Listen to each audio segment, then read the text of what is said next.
É impressionante avião tipo Airbus 320 de color chinês de uniforme e meia ancorado de Boston Red Sox, pintado de forma prominente em seu rabo, abana coxou algo depois de merdia.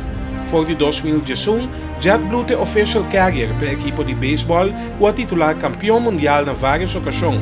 Em fevereiro do ano seguinte, JetBlue lança avião com banner de Boston Red Sox na parte meia do avião e o logo em forma de meia na riba do rabo.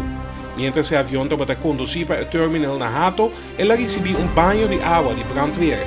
Essa aqui é uma tradição no momento que uma aerolínea oferece modelo de avião toca suela de calçado para promover. JetBlue não usa o avião exclusivamente para transporte de membros de Boston Red Sox de uma cidade para outra.